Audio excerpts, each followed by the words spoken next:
আমাদের বিয়ের বয়স ৫ বছর, আমাদের ২ বছরের একটি সন্তান আছে, কিন্তু আমার স্ত্রীর প্রতি আমার কোনো আকর্ষণ বোধ হয় না।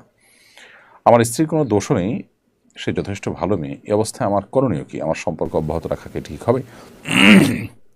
দেখুন, এই ইস্যুতে আপনাকে সিদ্ধান্ত নেওয়ার আগে একটা দীর্ঘ সেশন নেওয়া উচিত, বা একাধিক দীর্ঘ সেশন নেওয়া উচিত ভালো প্রাজ্ঞ কোনো আলিমের কাছে, যেখানে আপনারা উভয়ে থাকবেন এবং আপনাদের উভয়ের সুবিধা অসুবিধাগুলো সব আলাপ আলোচনা করবেন।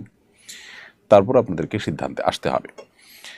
বিবাহ বিচ্ছেদ বা সম্পর্ক ইতি টানা, এই বিষয়টা এতই গুরুত্বপূর্ণ যে এটাকে আসলে সংক্ষিপ্ত কোনো প্রশ্নোত্তরের সেশনে প্রশ্ন দিয়ে 10-20 সেকেন্ডের কোনো রিপ্লাই পেয়ে আপনি তার উপর ভিত্তি করে সম্পর্ক ছেদ করে ফেলবেন, বিষয়টা সেরকম নয়। আপনার পারিপার্শ্বিক অবস্থা কী, আপনি একজ্যাক্ট কোন জায়গায় আছেন, সমস্যার জায়গাগুলো কী, সম্ভাবনার জায়গাগুলো কী, সেগুলো আপনাকে আলোচনা পর্যালোচনা করতে হবে, দেন আপনাকে ডিসিশনে আসতে হবে। যদি ব্যাপারটা এরকম হয় যে আপনার স্বাস্থ্যগত সমস্যা, তাহলে সেক্ষেত্রে আপনি চিকিৎসা করাতে পারেন। যদি হতে পারে আপনার মানসিক সমস্যা, সেক্ষেত্রে আপনি চিকিৎসা করাতে পারেন।